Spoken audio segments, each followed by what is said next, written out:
Maithili express की शानदार प्रस्तुति।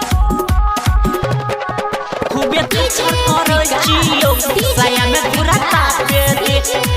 खूबे थर करै छियौ साया में पूरा तापे दे। सपना म्यूजिक।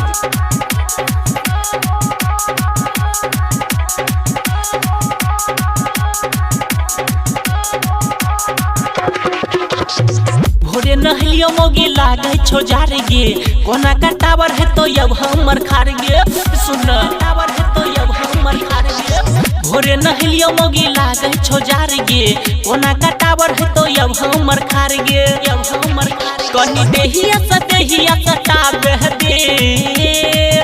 कनी सुन खूबे थर करै छियौ साया में घुरा तापे दे। खूबे थर करै छियौ साया में घुरा तापे दे। भोरे नहलियो मोगी लागे छो जार गे।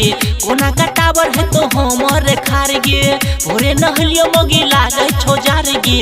कोना का टावर है तो हमर खार गे। सुन सपना म्यूजिक।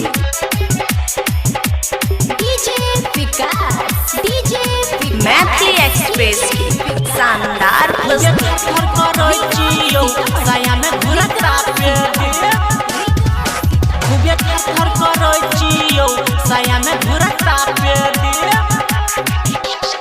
गोठाया चेला से चलै नै काम गे। सरसों के तेल लगैलो सुबह शाम गे। सरसों के तेल लगैलो सुबह शाम गे। गोठाया चेला से चलै नै काम गे।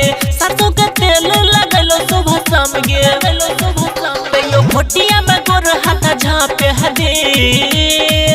मन जो न खूबे थर करै छियौ साया में घुरा तापे दे।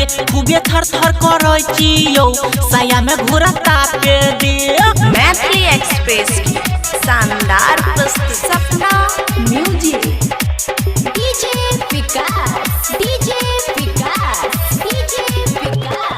खूबे थर करै छियौ साया में घुरा तापे दे। खूबे थर करै छियौ साया में घुरा तापे दे। जहिया से चढ़लै खूब शीतल लहरी। खलटू जे पी का खुश राखै मेहरी। खलटू जे पी का खुश राखै मेहरी। जहिया से चढ़लै खूब शीतल लहरी। खलटू जे पी का खुश राखै मेहरी। खुश राखै मेहरी। ठंडी रह दीवाना का काटे दे।